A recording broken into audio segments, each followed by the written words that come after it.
Morning, I'm Dave Canterbury at the Pathfinder School. I'm out here to my base camp this morning, and got a rack built over top of my fire pit. My intention this morning is to take a big piece of this deer meat from my son's deer kill the other day and smoke and jerk some of this meat for the trail. So we're going to talk about that today. First thing we had to do is we had to build a rack, and that was simply 4 Y branches with cross members going both directions so we can lay the meat on top. We had to build a good fire in our fire pit. We're trying to get a good bed of coals built up now, and then we'll get to processing this meat and what you need to do to get it smoked and dried and jerked for the trail. And we will get back with you once we get a coal bed built up inside this fire pit. Stay with me. Okay, now that we've got some coals built up in our fire, we've got a little bit of a rack built here. We still need to add some to it, but I'm going to go ahead and start cutting up a little bit of this meat and getting it ready to be put on the rack. I've got a heavy-duty tarp out here that I'm going to use, and I'm just going to roll it out, basically get the spiders out of it, for no other reason than to keep this meat directly off the ground.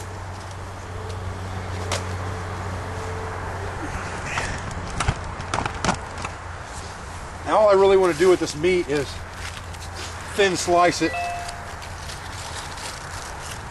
to make sure that I don't have too much crap on it. I've got a Bark River Alaskan Skinner here. I'm kind of working on a Nesmuk style kit that I'm putting together, and he carried a thin bladed butchering type knife, and this Alaskan Skinner is about the closest knife I could find to the one depicted in his writings. So I'm going to start with that today, and basically I just want to take this and I'm going to cut it along its length here, split it open, get to the really good meat. And then all I want to do is get very thin slices of this, and I think this knife will do that for me without a problem.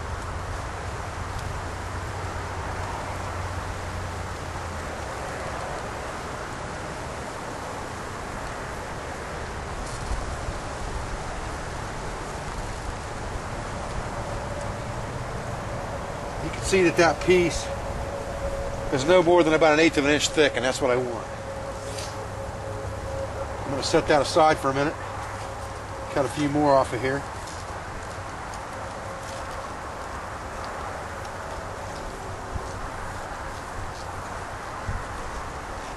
And these are almost the thickness of a fillet off a fish, what I'm trying to accomplish here.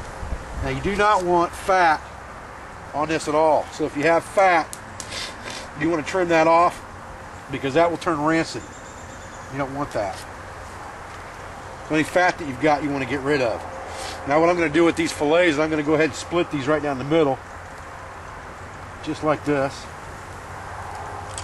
Cut them into 2 different pieces, just like that.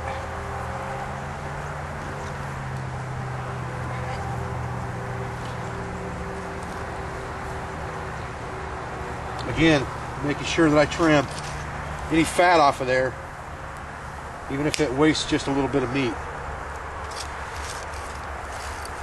Now, once we get that part accomplished, what I'll do is I've got a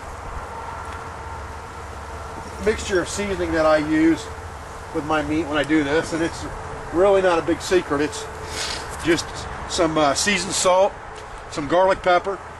There is some crumb type seasoning in here for beef, and there's also a meat tenderizer in here, and I just give that a ample sprinkle on all the pieces of meat, and I'll kind of rub it in with my hands a little bit.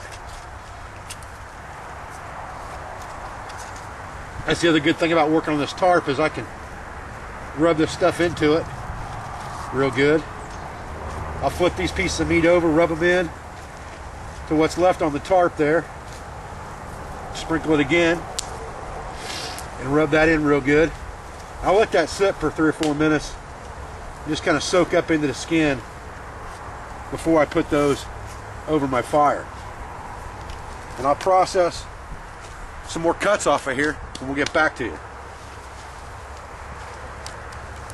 Okay, you can see now I've got these 4 pieces of meat so far saturated really good with seasoning, and they're sitting over the flame.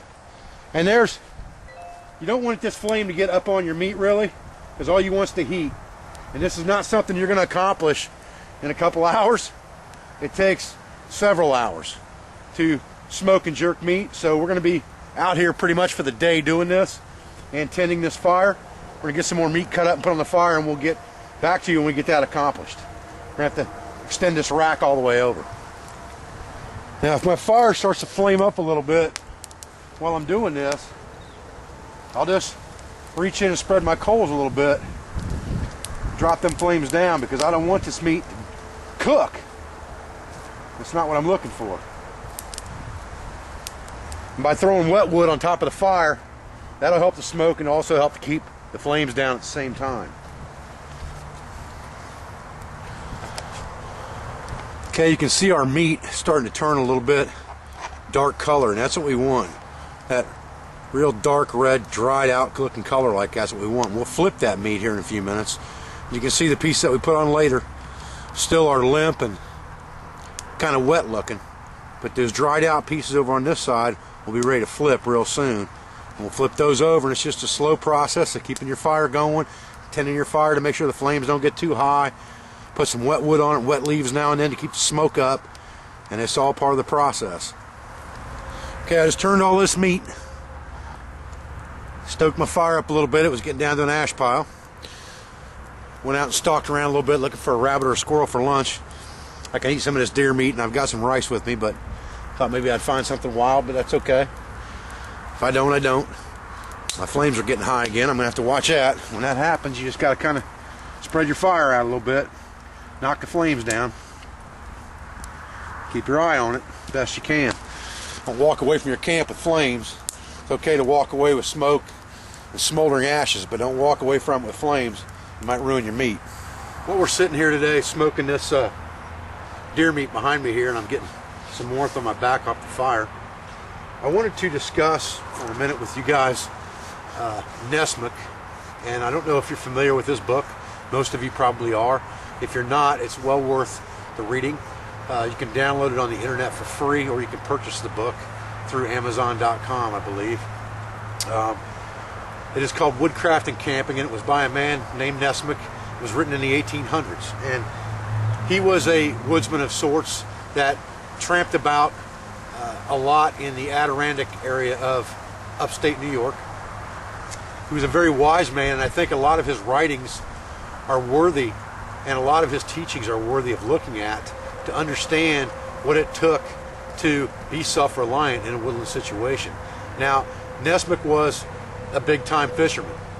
He didn't speak a whole lot about firearms and things of that nature, but in the area that he was in, the other thing he didn't speak very much of was a container for carrying his water. But I think that the reason for that is because in the 1800s in the Adirondacks there was enough water around that he could just set camp up by a water source, collect his water in his tinware that he carried, and he was good to go. He fished a lot. He was a big fisherman, and that's part of the reason I like him, because I love to fish. And he mentions his fishing tackle and his fishing kits and fly rods and things like that in his book and his journal. And a lot of companies have tried to emulate a lot of Nesmik's equipment over the years. And what I'm putting together right now for myself is a similar kit to what Nesmik carried, to look at how those things function, and that's called experimental archaeology. And I've done that with a lot of things, and it's something that is something you should realize and do yourself, and do research from different time periods. And that's how the Pathfinder system was built, was taking what worked from different time periods and using it to set up a systematic approach to bushcraft and wilderness self-reliance. Nesmik mentioned 3 tools in his book, and all 3 of these tools have been repeatedly copied over the years and sold to hunters, survivalists, bushcrafters, and people in the self-reliance community all along. And one of the tools that he mentions is a double-bladed hand axe.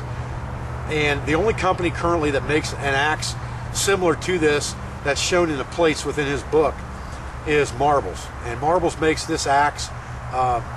It's a double bit small hand axe. I'm having a problem finding one of those right now at a decent price. I'd like to get my hands on one. So for now, I'm just carrying my 19-inch Wetterlings Hunter's axe.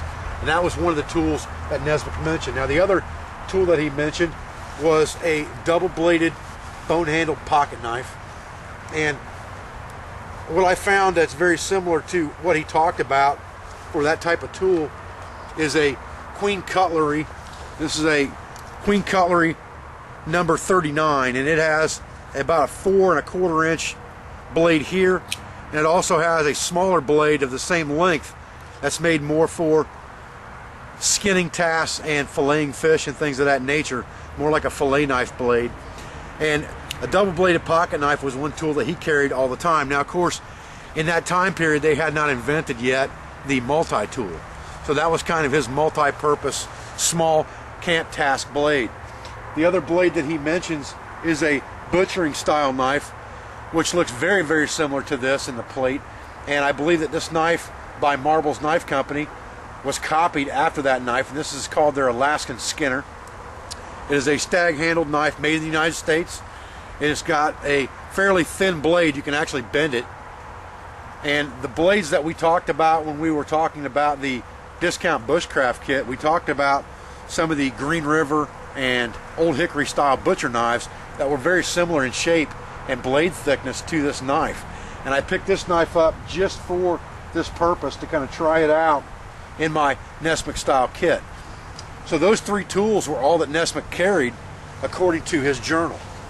And the pack that he carried was a very simple canvas pack, and I think that pack has been copied many, many times over the years by different pack companies, but the most famous maker of the Nesbitt style pack is Duluth Pack Company. And we did a review not very long ago on their new bushcraft style pack. I have a pack here with me today that is their Rambler style pack, and this is another canvas pack made by Duluth Pack Company in Minnesota. It is a very nice heavy-duty pack. It's got canvas straps instead of leather on it. It's got 3 outside pockets, 1 large one and 2 on the sides, and then 1 large bucket compartment. You know I'm fond of bucket style packs anyway. So I've been using this pack with my Nesbitt style kit to try and emulate what he has done for purpose of experimentation. Now, he doesn't talk about a lot of items of kit, and he didn't carry very much. One of the things that he talks about is he talks about his cookware. And in his cookware, he talks about carrying tinware that he has special made that nests inside of each other. And he had 2 different kits for traveling. And the kits that he had were one for what he called rambling, or, you know, traveling in the woods for a couple days at a time. And then he had another kit that was his Basecamp kit. His Basecamp kit consisted of 5 different pieces of tinware that all fit inside of each other. The largest one was about 6 inches in diameter and 4 inches deep, very similar to the stainless steel pot that we've been using for our Common Man bushcraft kit. This one being stainless steel and not tin, of course. And he carried that and 1 other small pot with him when he was doing his rambling, or his exploring as he called it.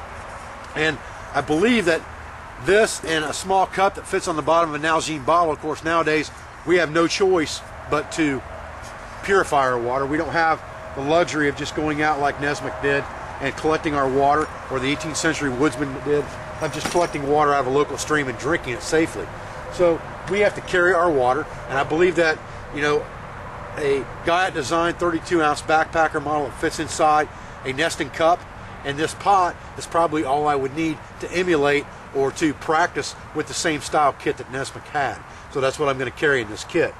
One of the other things that he discusses in his kit is he discusses his sleeping arrangement and his shelter arrangement. And when he was tramping through the woods, as he called it, he would carry 2 things with him for sleeping. He would carry what he called a sleeping blanket, and what he did was he took a wool blanket and folded it in half, and he sewed it down the open side, and the 2 ends were left open, so it was like a tube. And it was basically an open sleeping bag on both ends that was made of solid wool, and that's what he slept in. And the only disadvantage I can see to that is the versatility of the wool blanket goes away once you sew that side down. So I have not done that. but I do have my Italian wool blanket in here for that purpose.